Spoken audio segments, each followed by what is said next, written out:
Buenas tardes, estimadas y estimados oyentes y participantes. Continuaremos con la segunda parte de esta sesión sobre estética clásica.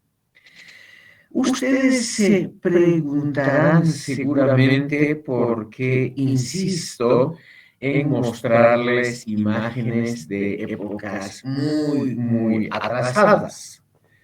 Y esto tiene que ver, estimado público, con las primeras y muy importantes reflexiones sobre el arte.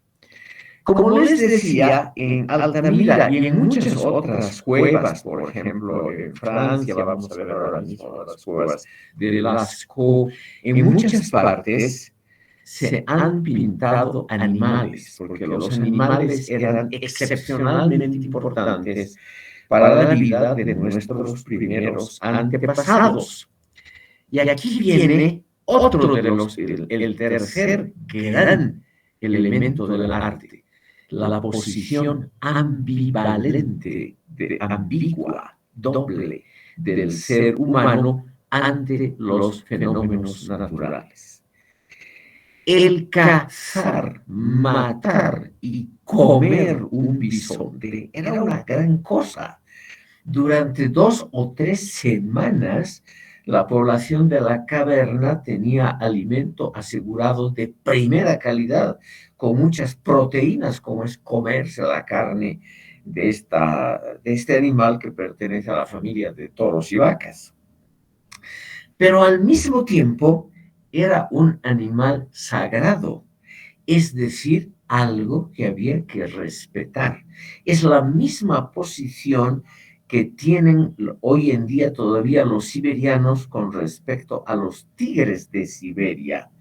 Los respetan, los adoran, pero si es necesario los matan y los cazan. Esa posición ambivalente es la que ha impulsado las primerísimas reflexiones del ser humano, no solo sobre el arte, sino sobre la vida misma. Tal vez nosotros, los seres humanos, tenemos siempre esa situación ambivalente ante los fenómenos. Los apreciamos, los llegamos a adorar, pero si es necesario nos los comemos, es decir, los utilizamos materialmente.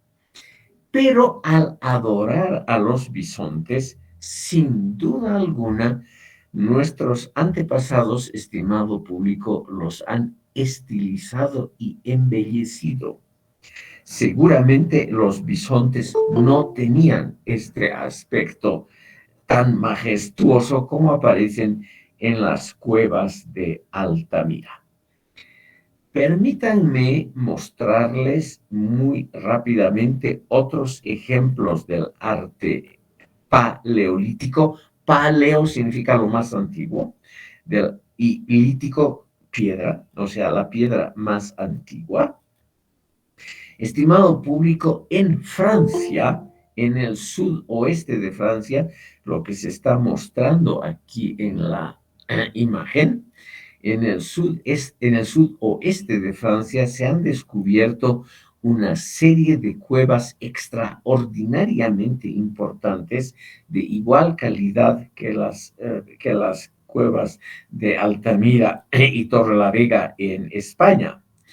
Y estas cuevas, estimado público, tienen también unas cuantas representaciones artísticas de gran calidad. En el centro de esta imagen, en el centro está el nombre de las cuevas, de las más importantes. En francés se llama Lascaux. Aquí ven ustedes donde estoy mostrando donde estoy moviendo el cursor. Son unas cuevas, como ustedes ven, muy grandes y muy complicadas. Y las figuras están a la entrada, la llamada sala de los toros, y en una división, en una especie de línea que sigue la caverna, está la llamada escena del pozo.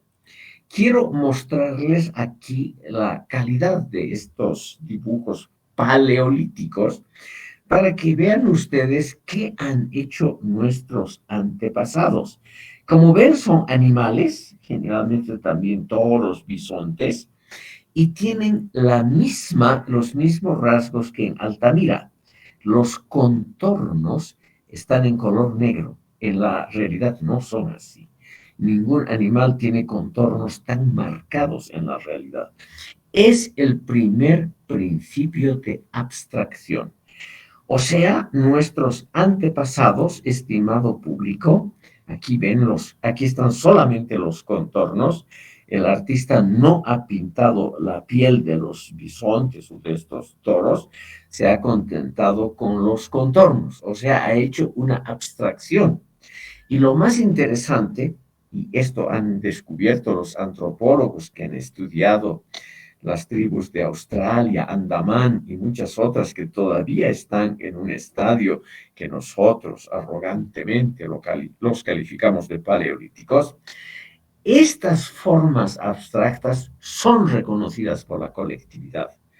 O sea, a la colectividad no le gusta necesariamente una sola forma llena de colores y muy naturalista, sino que la comunidad aprecia también estas formas que se van yendo a lo abstracto, porque al pintar los contornos, por ejemplo aquí, de esta especie de vaca o de bisonte, lo que ha hecho el artista es reflejar lo esencial, ha abstraído de la totalidad del animal, colores, etcétera, y se ha dedicado solamente a los límites, a lo que da la forma al animal. Y aquí uso la palabra forma porque es una palabra que nos va a ocupar durante todo el semestre. La estética clásica, estimado público, es una estética que sobre todo privilegia las formas y las formas relativamente abstractas de los dibujos. Aquí ya les he mostrado esta donde se ve un caballo primitivo al lado de los toros y aquí los ha tratado de mostrar en movimiento. Aquí ven ustedes los cazadores están a la izquierda y los ciervos que se van a cazar están a la derecha y los han mostrado en movimiento, pero es obviamente un movimiento estilizado. No existe algo así en la realidad. El pintor ya se ha dado cuenta que es el arte. Y el arte en gran parte es naturalmente un juego de abstracciones.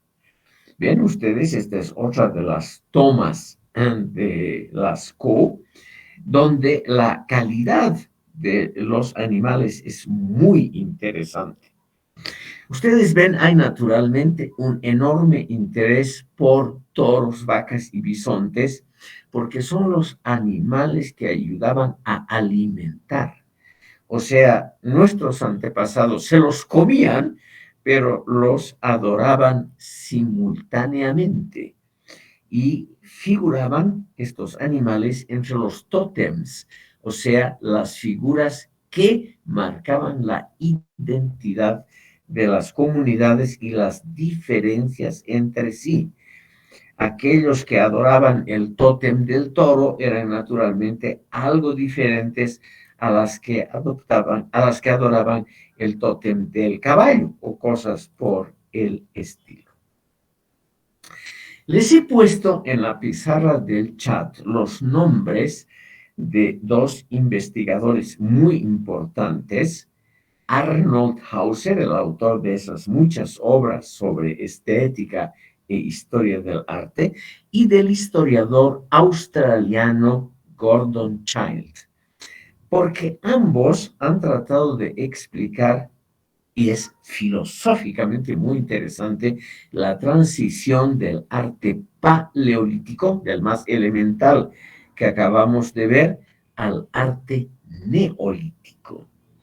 Estimado público, estos dos pensadores, Arnold Hauser y Gordon Childe, nos dicen que el paso del paleolítico al neolítico en el arte es la transición de formas y motivos naturalistas en un estilo fundamentalmente imitativo a formas geométrico-formalistas, es decir, simbólicas. Y esto, estimado público, sería realmente algo esencial en la historia del arte y también en la historia de la reflexión sobre el arte, o sea, sobre la estética. Obviamente que nuestros antepasados neolíticos no tenían la más remota idea de la disciplina de la estética, no han hecho una teoría, pero han hecho una praxis, es decir, una práctica cotidiana de pintura y representación de objetos. Y al separarse de la pura naturaleza, es decir, al pintar figuras más geometrizadas, más estilizadas, más embellecidas, los primeros artistas neolíticos han dado un paso importantísimo en la historia del arte. En una palabra, estimado público, el arte se libera de la obligación de imitar y copiar a la naturaleza de forma más o menos exacta y empieza a crear símbolos abstractos. Empieza sobre todo a crear lo que se llama decoración. A ustedes les puede parecer, y con alguna razón, que la decoración es algo sin importancia filosófica. El decorador, por ejemplo, de interiores es una profesión no bien vista por los chicos que estudian filosofía. Pero, estimado público, si uno decora una caverna, por ejemplo, o decora una casa elemental, una choza, significa que está pensando en algo que va más allá de la mera reproducción material de su vida. Para la reproducción necesita comer, vestirse elementalmente, etcétera. El arte no es necesario para sobrevivir. El arte, estimado público, es ese plus, esa cosa adicional, esa dimensión suplementaria que nuestros antepasados han creado como decoración para embellecer sus viviendas o sus cavernas. Y embellecer es algo que no es absolutamente indispensable. Por eso lo repito, tal vez les parece a ustedes cargosamente. La decoración es una muestra del avance civilizatorio y es una muestra de que el ser humano, al crear símbolos, al crear cosas abstractas, ese ser humano está avanzando en el proceso civilizatorio. Aquí tenemos muestras, estimado público, de arte neolítico, según los expertos, que son más bien símbolos. Aquí, por ejemplo, el hombre que levanta los brazos, asombrado por algo o llamando a algo. Aquí abajo, el hombre con instrumentos de caza. Y aquí animales bastante estilizados. Aquí, por ejemplo, un ñandú u otros animales de esa época que el hombre se dedicaba a cazar. Y aquí vemos una simbolización, abajo un animal y arriba personas, una simbolización ya de la vida cotidiana. Es arte rupestre, es decir, está pintado igual que el paleolítico sobre rocas para que quede para la eternidad, para que no sea una cosa efímera. Es una brillante idea. Esta es la transición al neolítico.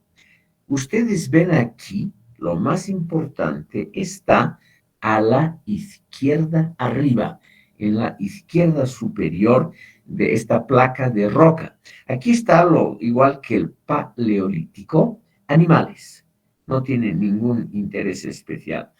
Pero aquí vemos seres humanos con arcos y flechas y lanzas, o sea, armas ya relativamente, podríamos decir, sofisticadas, pero con cabeza de animales.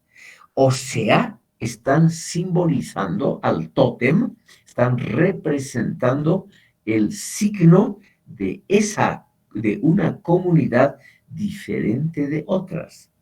Estas dos imágenes que ven ustedes aquí arriba a la izquierda son mundialmente famosas en la historia del arte porque realmente nos presentan algo que no había antes. El ser humano se disfraza, o por lo menos, si es que no cazaba así, lo más probable es que no cazaba con la cabeza cubierta con este remedo de animal, ¿no es cierto?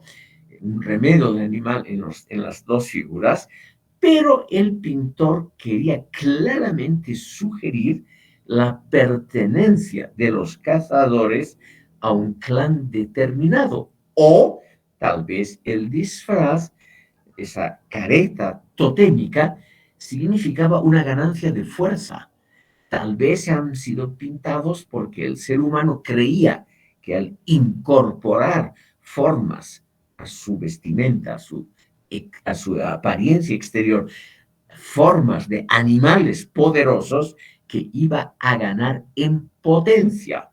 Entonces, aquí el que tiene la lanza y el que tiene el arco y la flecha son representaciones de humanos que pertenecen a un clan específico y que tratan de robar, de apropiarse de la fuerza que los animales representados tienen. Es decir, ya es un ejercicio que podríamos llamar intelectual. Estimado público, no solo el neolítico se expresa en pinturas, sino que el neolítico avanza hacia las primeras formas de arquitectura. Y eso es realmente un gran avance. Es decir, el ser humano abandona las cavernas y empieza a construir cosas muy elementales, pero con un designio de belleza y armonía. Una de las más antiguas de estas demostraciones, además de una construcción simbólica, se encuentra en la localidad de Stonehenge. Aquí tienen ustedes cómo está escrito, Stonehenge, en el sur de Inglaterra. Esta es la Gran Bretaña, estimado público, el Reino Unido de Gran Bretaña. Y aquí, en Inglaterra, que es esta parte del sur de la isla, está la localidad de Stonehenge, que tiene una peculiaridad muy interesante. Aquí ven ustedes otro mapa de dónde queda Stonehenge. Stonehenge, esto es, son los monumentos arquitectónicos probablemente más antiguos del mundo que han perdurado hasta nosotros. Probablemente en otros lugares y en otras culturas, más o menos por la misma época, 10.000 antes de Cristo, se han construido casos parecidos, pero no han durado hasta nuestra época. Y aquí ven ustedes cómo aquí no había escritura, todavía no tenemos ninguna idea práctica de quiénes eran, qué significaba, nada de esto se sabe. Pero lo que sí se sabe de Stonehenge es que no era una residencia, una casa, un domicilio, sino una especie de santuario, es decir, una especie ya de recinto construido para adorar a alguien o algo. Aquí tienen ustedes una foto del conjunto. Las piedras están colocadas en un círculo. Algunas de las piedras están en relativamente buen estado y han quedado también las que hacen de dintel o puente, unas piedras horizontales, pesadísimas. ¿De dónde las han conseguido? ¿Cómo han logrado elevar? Es mucho más anterior a las pirámides de Egipto o cosas así. Realmente son muy, muy antiguas. Esta es una vista aérea de Stonehenge. Entonces, aquí se ve claramente, en primer lugar, la forma redonda, que es un primer paso a la abstracción. Y en segundo lugar, estimado público, se nota que había una intención que va por encima de la mera reproducción de la vida, por encima de la mera supervivencia. Eran cazadores recolectores, con toda seguridad, los habitantes de Stonehenge, pero no tenían escritura, todavía no tenían estado, pero probablemente tenían un culto al sol, como se ve también en esta figura, en esta fotografía, o en esta, este es el atardecer. Entonces, aquí tenemos cómo el sol de la tarde, al ponerse, hace una curiosa sombra. Obviamente esta sombra estaba calculada. Por eso es que da esta sombra tan curiosa todavía hoy en día. Sin duda era un santuario. Y un santuario es, estimado público, algo realmente más abstracto en camino hacia una cultura filosófica, porque esto se ha construido pensando en algo, para adorar al sol o a la luna. Aquí está la luna. Ha sido pensado, estimado público, seguramente este santuario para que la gente, aparte de cazar y recolectar, se dedique a orar, a adorar, es decir, a actividades que no son, reitero, necesarias para la supervivencia, pero que significa un nivel cultural ya mucho, mucho más avanzado que lo antiguo. Entonces, aquí tenemos, estimado público, la creación de lo simbólico. Por eso es importante este santuario y los expertos en estética le han dado tal importancia. Por eso lo muestro yo, aunque sea muy brevemente. En una palabra, el arte se libera de ese deber de copiar a la naturaleza y crea símbolos, crea decoración, crea, estimado público, cosas abstractas que representan fenómenos inmateriales. Por ejemplo, aquí estas piedras seguramente representan el círculo, en todas las culturas, una de las formas consideradas como perfectas. Entonces, aquí tenemos claramente, igual que en el arte neolítico, la primera distinción clara entre realidad y ficción. Tenemos a los primeros trabajadores, entre comillas, trabajadores, que producen ficción. Esto se nota muy claramente en Stonehenge, la calidad de las piedras, el hecho de que estén muy trabajadas, ha debido costar años de trabajo. con herramientas extremadamente primitivas. Además, ustedes ven, es una región muy verde donde no hay rocas. El hecho de que hayan transportado estas enormes rocas y las hayan dispuesto en un círculo casi perfecto, lo que no hay en la naturaleza, es una muestra de que habían trabajadores que se dedicaban primordialmente a elevar estos monumentos, a construir, a decorar estos monumentos. Es decir, era gente probablemente, no es seguro, liberada de la obligación de cazar y recolectar y que por lo tanto, hablaremos en términos modernos, eran pagados por esta actividad. En esa época simplemente recibían la comida, no tienen que preocuparse por cazar y recolectar.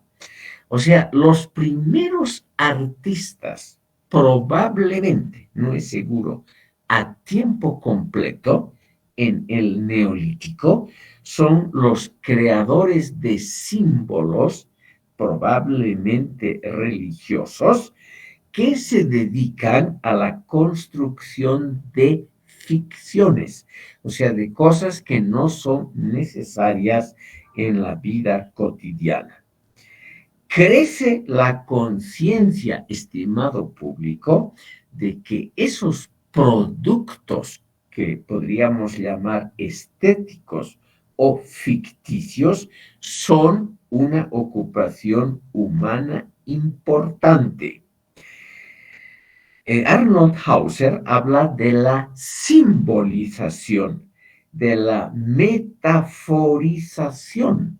O sea, estos monumentos representan, simbolizan, son metáforas para seguramente pensamientos religiosos.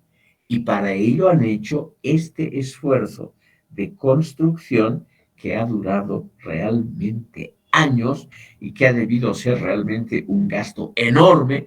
Esta cultura de Stonehenge desapareció completamente y cuando ya hay testimonios escritos, los romanos conquistaron la provincia de Britania y la dominaron 450 años y han dejado muchos testimonios escritos, ya consignan que estas eran ruinas totalmente abandonadas y que los habitantes que ellos habían conquistado, los primeros habitantes celtas de Bretaña, ya no sabían qué eran, o sea, no eran usadas.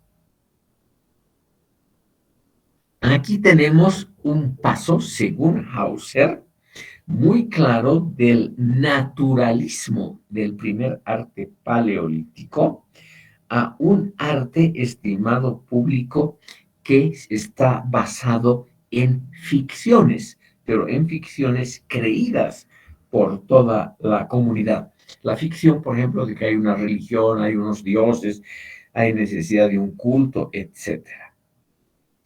Al mismo tiempo, el arte se va desarrollando en diferentes estilos. Este de Stonehenge es propio de esa localidad. No ha sido imitado en el resto de Europa.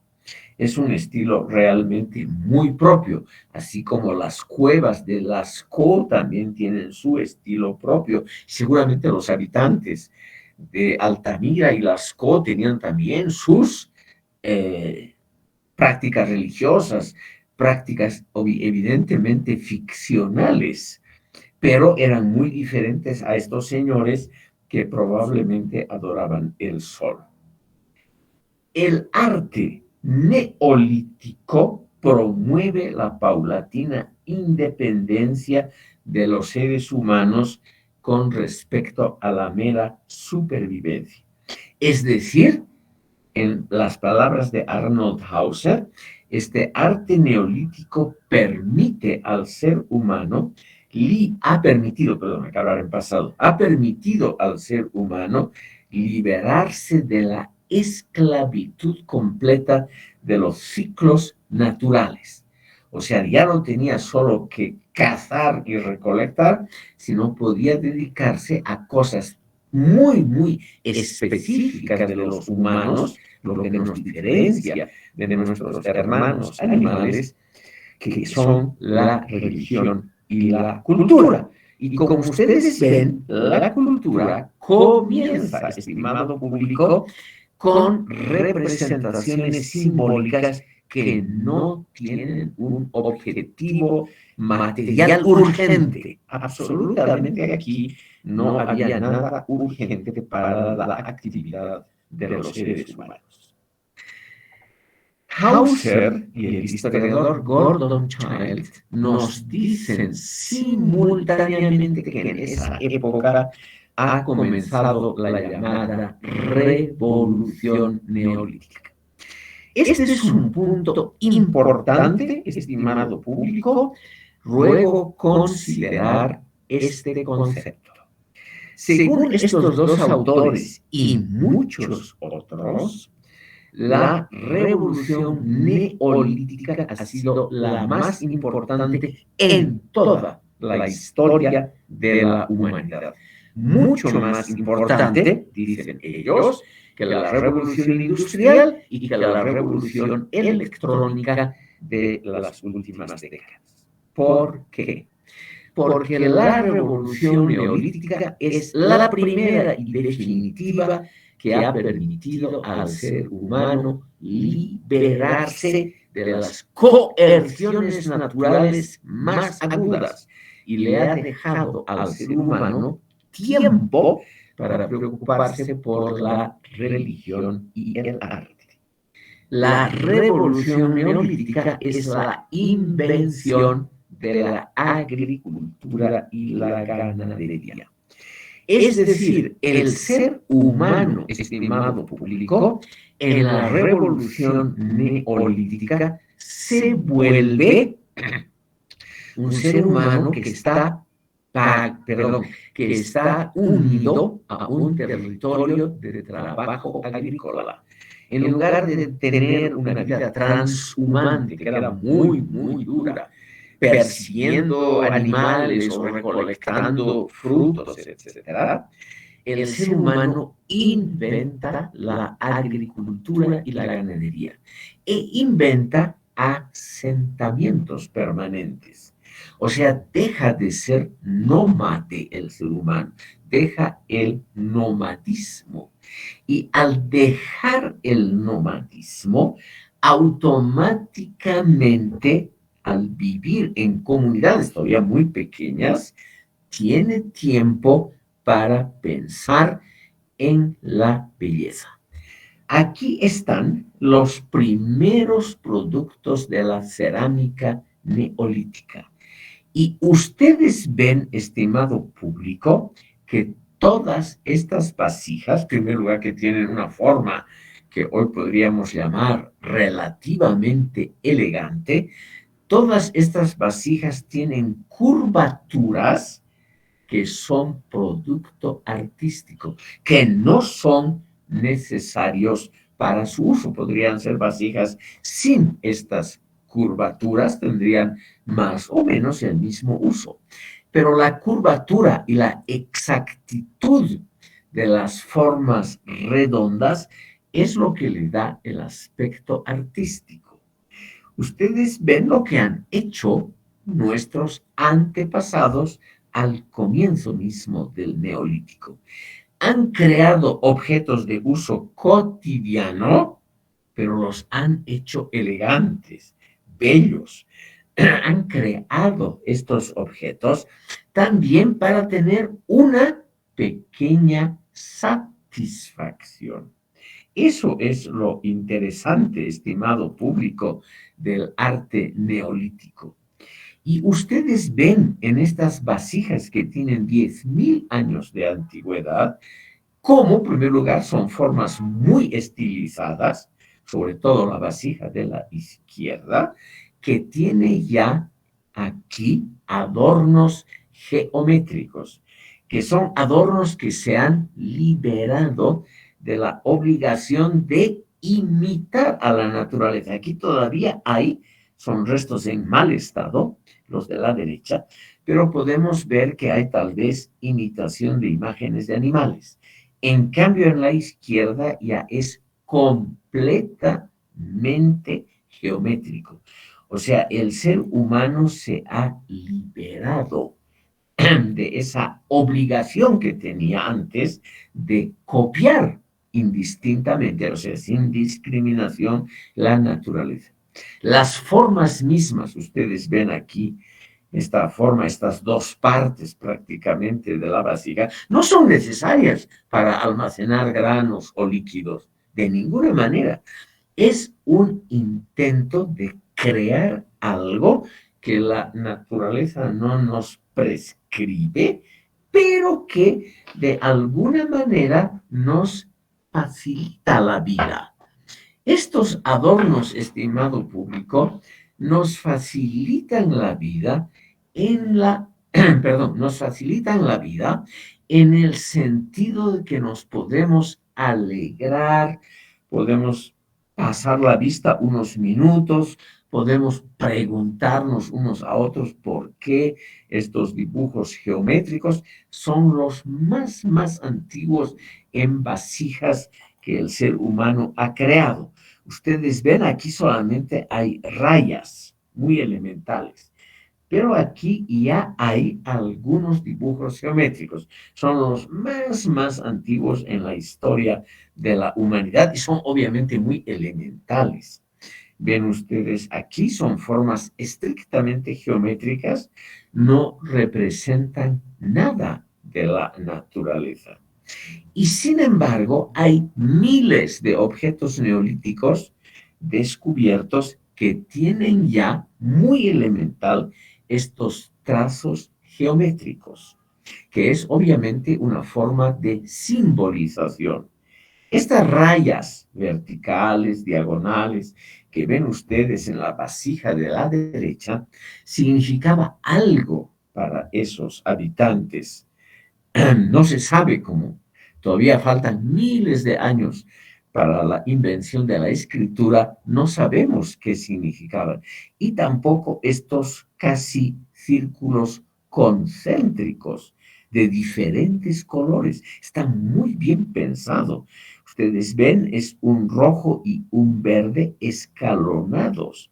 O sea, el artista realmente ha pensado bastante, le ha dado a esta vasija de la izquierda una forma muy elegante con una cintura arriba que tampoco es necesaria para la conservación de líquidos o granos, pero es algo que alegra la vista y alegra simplemente también la vida, tener objetos que son bonitos. Quiere decir que los primitivos habitantes del planeta, nuestros antepasados, han desarrollado una vaga idea de lo que es lo bonito, lo hermoso, es decir, la belleza, que es el término más abstracto.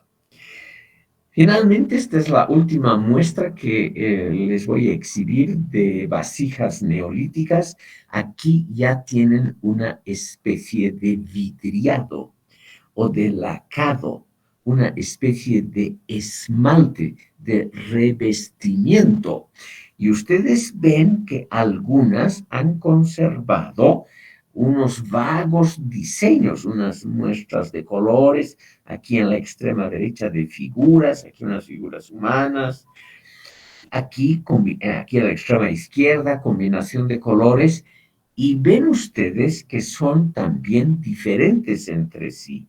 Algunas vasijas, como esta de la extrema izquierda, tiene curvaturas, otras no, otras son más simples, como esta de la derecha.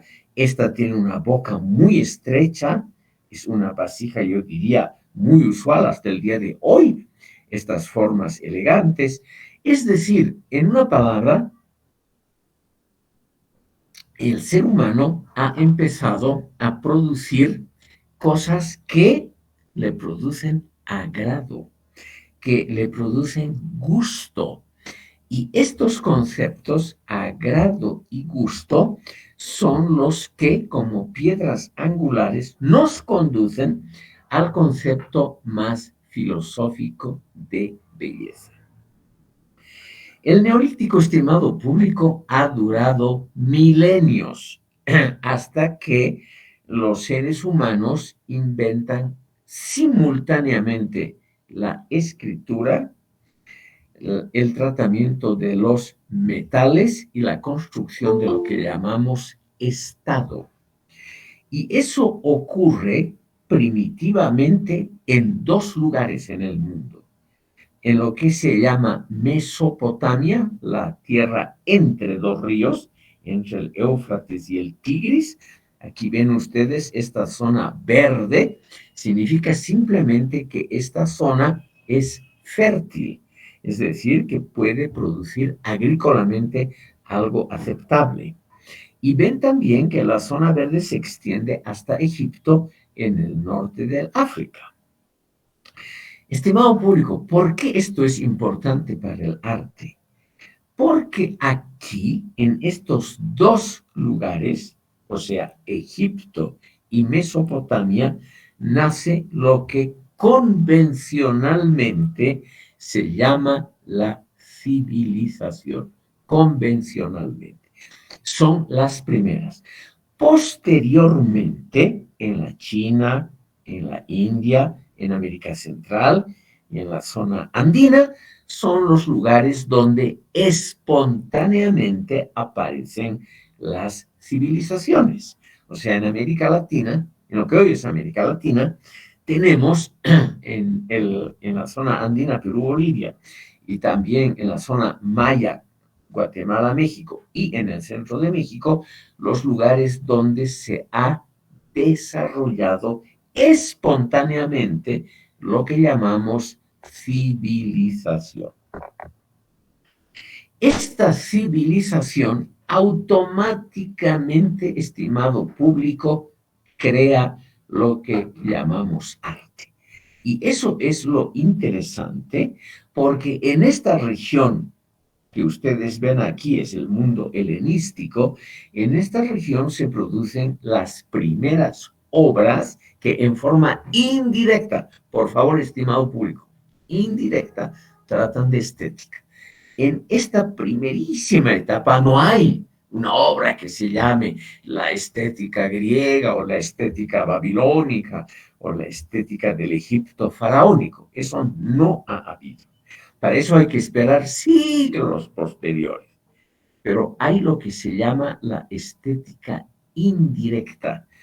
Y esa estética indirecta es la que está hoy documentada en las tablillas de Mesopotamia.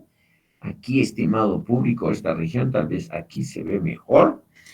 Aquí en esta región, estimado público, nace un sistema de escritura junto con el Estado y la manipulación de los metales, nace una forma de escritura que se ha conservado muy bien hasta hoy, la escritura cuneiforme. Esto es un tema técnico que no lo vamos ni siquiera a mencionar. Pero como, y esto es una cosa muy buena para la cultura, como esas tablillas de arcilla cocida donde estaban las escrituras cuneiformes no atraían a los ladrones, a los invasores, a los asaltantes, porque no tenían el valor de los metales preciosos o de objetos más grandes, entonces la gente simplemente, los invasores, los han descuidado, los han dejado a un lado. Y por ello, hasta hoy, nos han quedado miles de tablillas aquí de Mesopotamia, mucho más que en Egipto, que nos ilustran sobre la vida cotidiana. Y en esas tablillas ya hay una estética indirecta. ¿Qué quiere decir esto?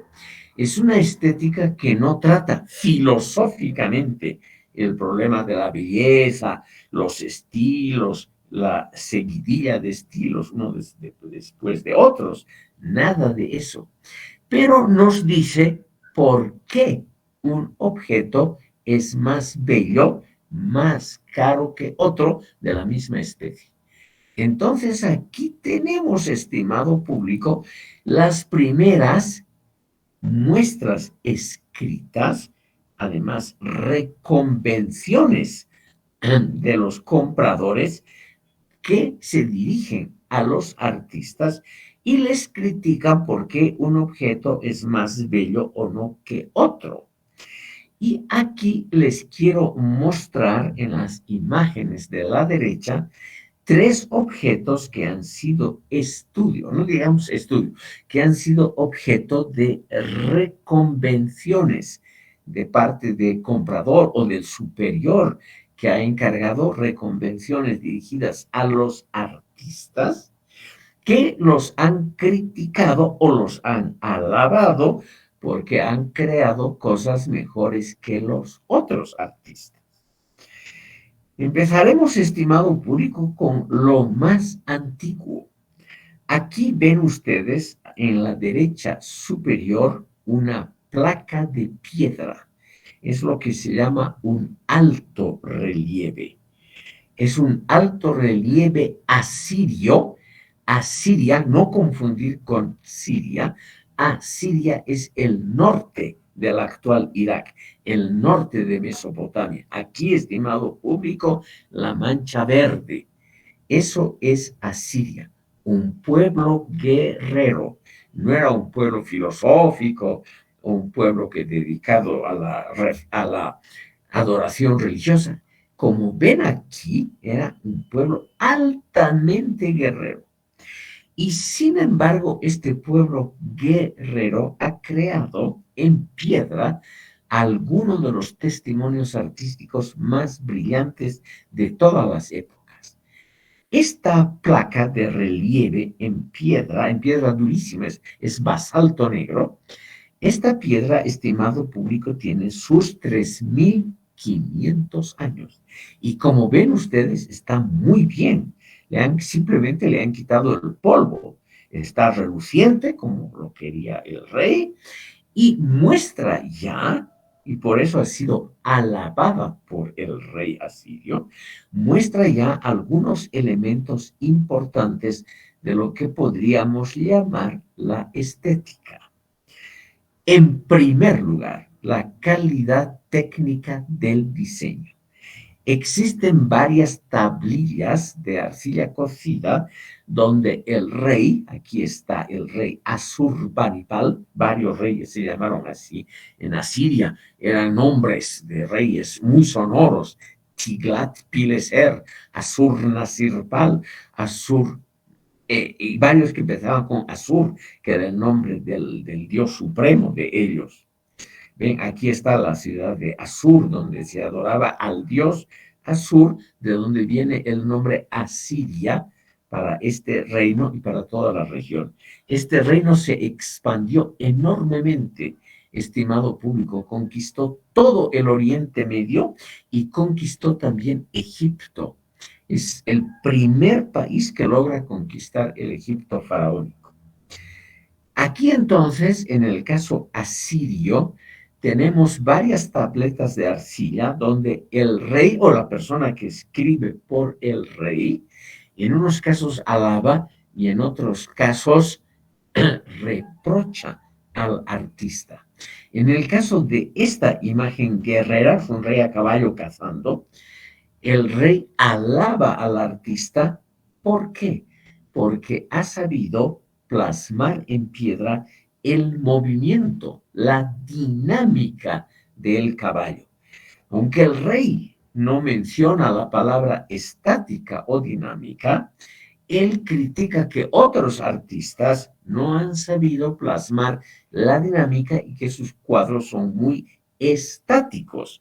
Y en cambio alaba, no cuadro, alaba este relieve porque evidentemente el artista, aunque tiene varias fallas según nuestra concepción de estética, realmente ha sabido mostrar un caballo en movimiento y un rey en movimiento. Está en el momento en que va a disparar la flecha, el arco ya está tensado.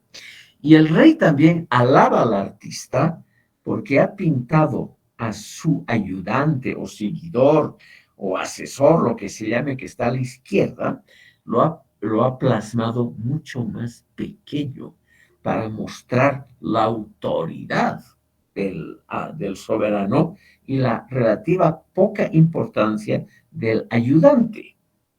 Es la primera vez, estimado público, es una tablilla muy, muy antigua, como les digo, por lo menos 3.500 a 4.000 años de antigüedad, donde el rey además da instrucciones a los artistas.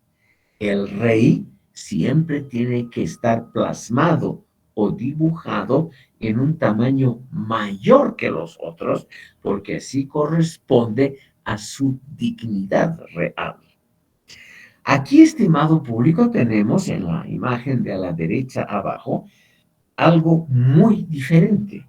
Los persas, que son los que poco después conquistan toda esta región, tenían un gran rey, el fundador del imperio, que es Ciro el Grande, Ciro I el Grande. Y Ciro I, él mismo, que tenía algunas habilidades artísticas y literarias, él mismo diseña su tumba.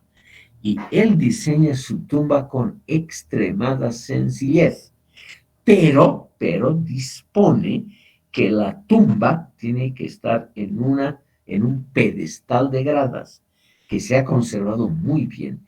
Fíjense ustedes, estos son también sus 3.000 años, o por lo menos 2.500, se ha conservado muy, muy bien el pedestal de piedra y aquí la tumba muy simple, de líneas elementales, pero elegantes, con las cuales Ciro hizo él mismo construir en vida su tumba.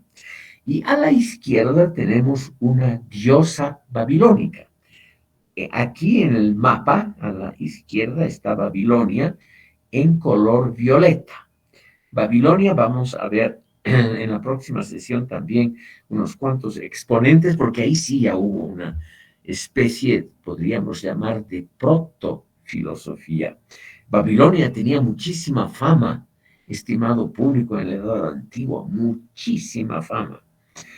Era conocida por el esplendor de sus edificios, por la calidad, por ejemplo, de sus jardines colgantes, etcétera, y también conocida por la calidad de sus sabios, de sus eruditos.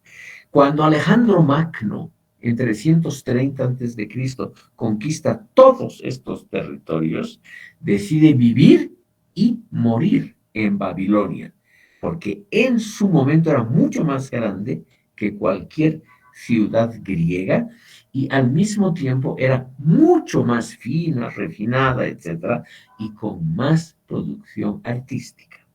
Aquí tenemos a una diosa babilónica.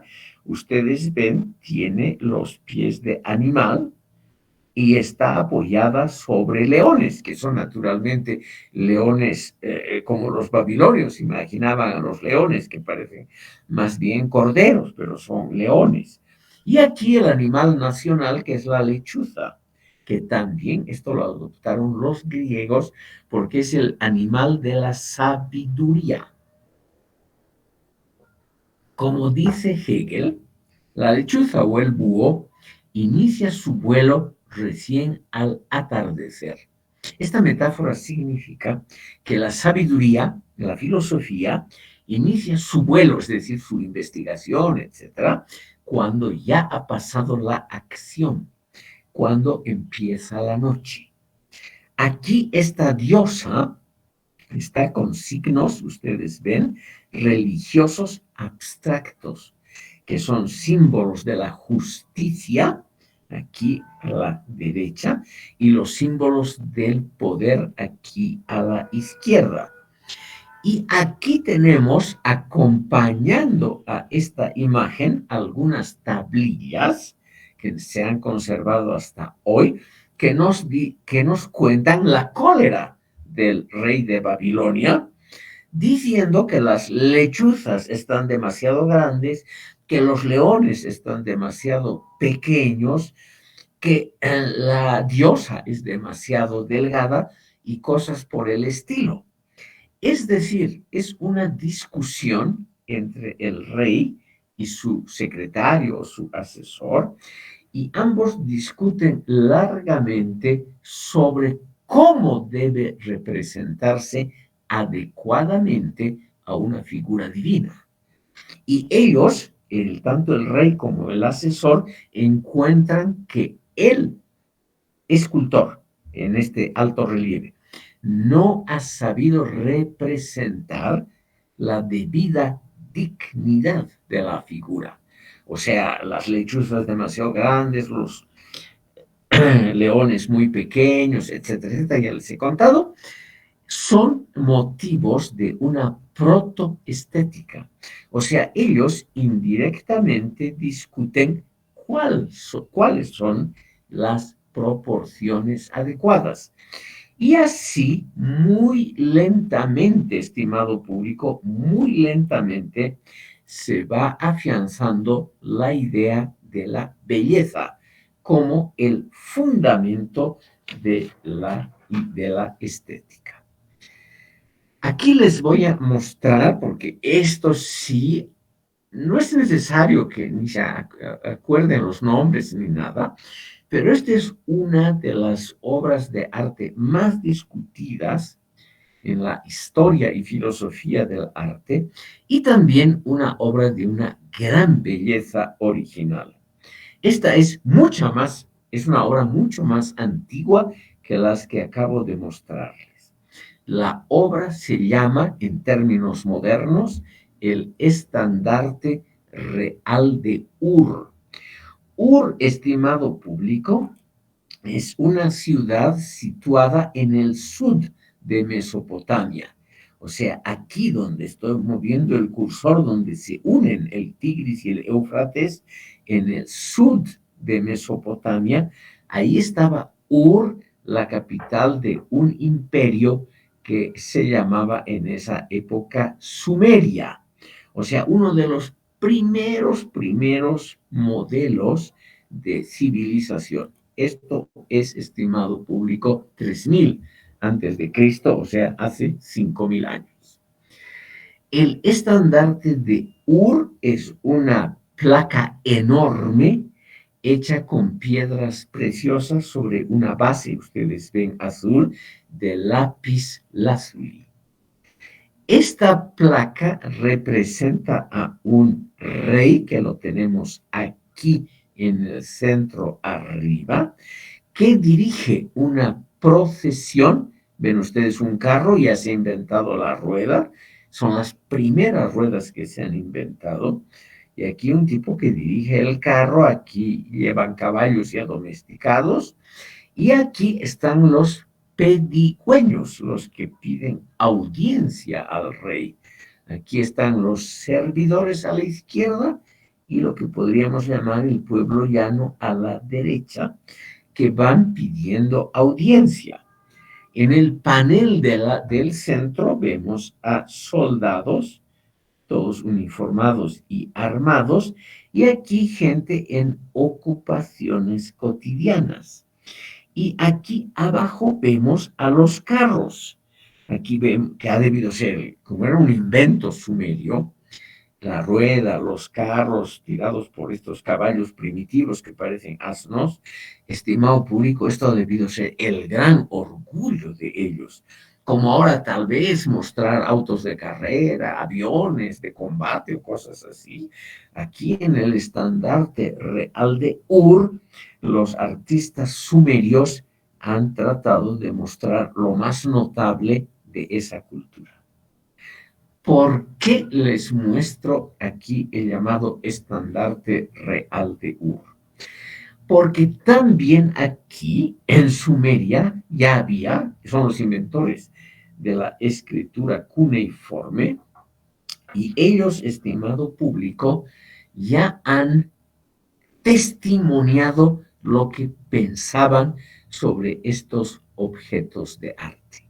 Como este estandarte real estaba en la estancia central del Palacio Real de Ur, o sea, tenía una posición privilegiada, hay muchas tablillas de arcilla con textos que se refieren a esta obra. Quiero mencionarles solo tres para que vean ustedes cuáles son los motivos protofilosóficos, protoestéticos, o sea, anterior a la estética o a la filosofía propiamente dicha, pero que ya contiene el germen de un debate en términos filosóficos y estéticos. Una de las tablillas se refiere a los rebordes. Ustedes ven aquí que los paneles están separados entre sí por un reborde con unos rombos rojos y el panel de la izquierda por rombos azules. Y esos rombos rojos y azules se repiten en el remarcado exterior de todo el panel. Aquí arriba, lamentablemente, está un poquito destrozado, no se ven los rombos. Y también aquí en el extremo de la derecha abajo tampoco se ven los rombos. Pero el que escribe critica el uso de esos rombos, porque hay curiosamente facturas de lo que ha costado este estandarte de Ur. Y este estandarte fue obviamente la pieza más cara que había en el Palacio Real y por lo tanto objeto de discusión entre el rey y sus asesores o entre el rey y los artistas. El rey y los asesores se quejan del alto precio que ha costado esto, de los muchos artistas involucrados, de lo que ha costado esta piedra azul, que es lapislázuli. Lapislázuli se llama este fondo de azul oscuro pero brillante. Y también se quejan de que estos rebordes son innecesarios. Pero existe una segunda tablilla de arcilla donde los artistas se defienden y defienden la creación de rebordes con un argumento que podríamos llamar no moderno, pero importante desde entonces. Hay que separar motivos artísticos con una franja clara para que los observadores, también incluido el rey, noten que se trata de escenas diferentes. Entonces, según los artistas, estas piedras rosadas que eran muy caras tienen su sentido que podríamos llamar pedagógico. El arte es también enseñanza. En la próxima sesión vamos a dedicar el inicio a ver algunas obras de arte de la cultura egipcia y de la cultura clásica babilónica, y vamos a ver que ahí también se discute la relación entre precio y obra y también de detalles internos, como por ejemplo la tercera tablilla discute por qué el rey tiene que estar representado con un tamaño mucho mayor que los asesores y que los pedigüeños. Ven aquí, el rey parece mucho más alto y seguramente era del mismo tamaño que los otros, o tal vez hasta más pequeño, pero por razones, y aquí viene una representación de lo que podríamos llamar las jerarquías sociales que están tan bien inmersas en las obras de arte. Para que esté claro, estimado público, las espaldas del rey tenían que ser guardadas por oficiales.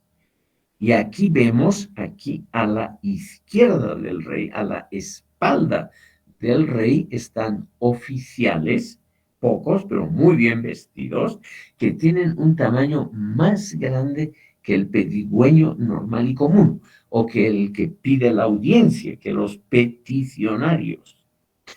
El rey está a propósito en el centro del panel, del estandarte real de Ur. Y eso significa que los sumerios han pensado en la representación artística de jerarquías políticas. Ustedes ven en el panel del centro, una mitad está ocupada por oficiales armados, todos llevan una espada bastante grande. Y en cambio aquí, en forma mucho más pequeña y menos clara, están los que trabajan o los que hacen servicios, digamos, de mensajería y cosas similares.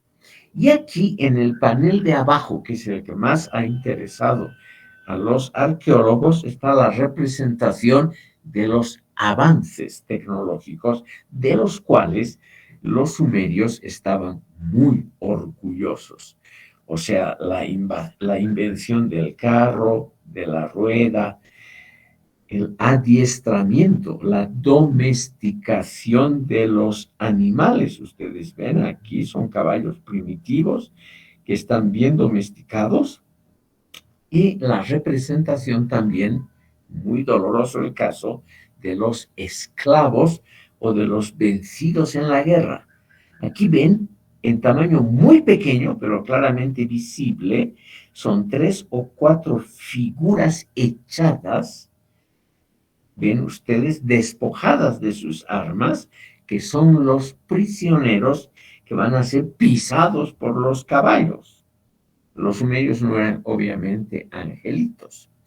Entonces, la tercera de las, llamaremos epístolas, se preocupan por explicarle al rey qué es lo que representa este panel inferior. Y llegan a la conclusión de que es el más importante porque realmente muestra, no solo al rey, a los sucesores del rey en el palacio, les muestra los avances de los cuales los sumerios estaban muy orgullosos.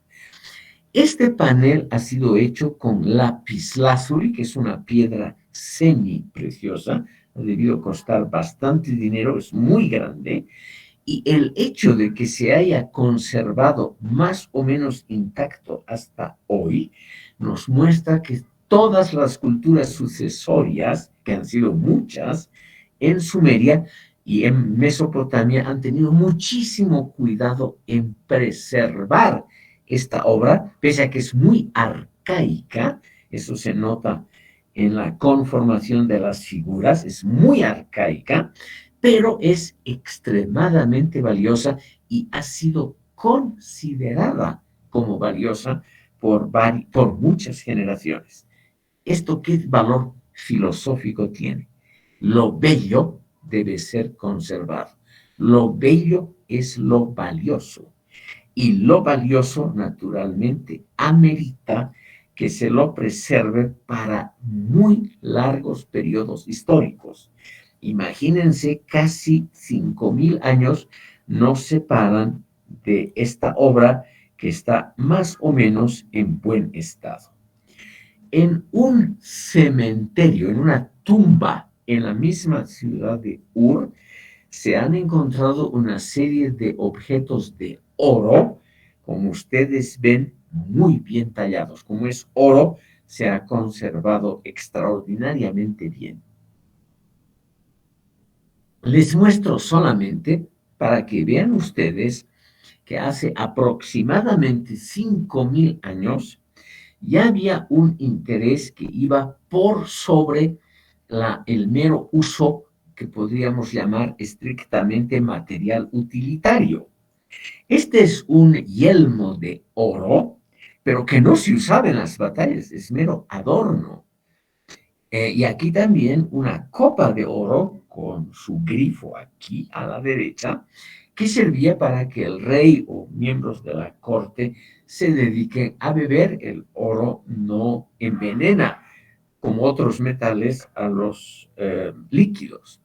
Entonces, estimado público, para terminar, porque ya son las 13:27, para terminar, lo que yo he querido mostrarles es el interés de la perdurabilidad, por un lado, El segundo elemento, el interés por crear belleza que sea apreciada por todos, no tiene que ser cualquier cosa, sino tienen que ser objetos realmente bellos. Puede ser que a nosotros, estimado público, no nos parezcan de una belleza muy notable, pero son obras muy, muy antiguas cuando el ser humano recién crea modelos civilizatorios y cuando el ser humano también acaba de inventar la escritura.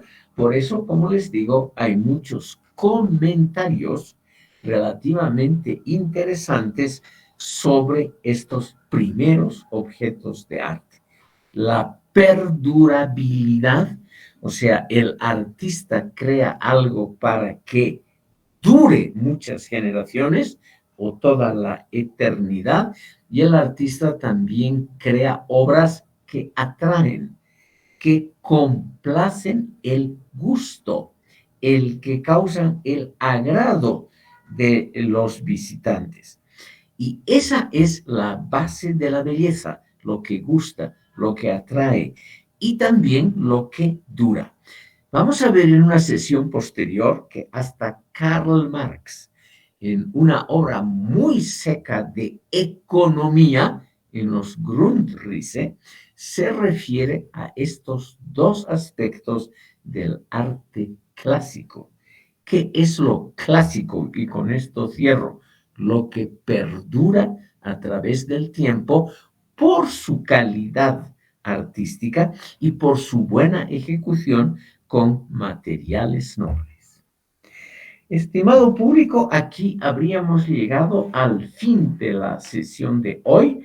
Les adelanto simplemente que vamos a seguir con Babilonia porque ahí hay bastante material proto-filosófico. Seguimos con Egipto e inmediatamente ingresamos ya en la Grecia antigua, donde Aristóteles y otros pensadores ya han reflexionado filosóficamente sobre el arte. Agradezco a ustedes por su atención. Y me Muchas gracias, doctor. Muchas gracias. Hasta luego. Hasta luego, hasta luego a Muchas todos. gracias, doctor. Hasta Ya luego. deben estar cansaditos y Hasta con... luego, gracias. Gracias a ustedes. Aquí, Hasta luego. Hasta luego, gracias, doctor. Hasta luego. hasta luego. Buenas tardes. Hasta luego. Hasta luego.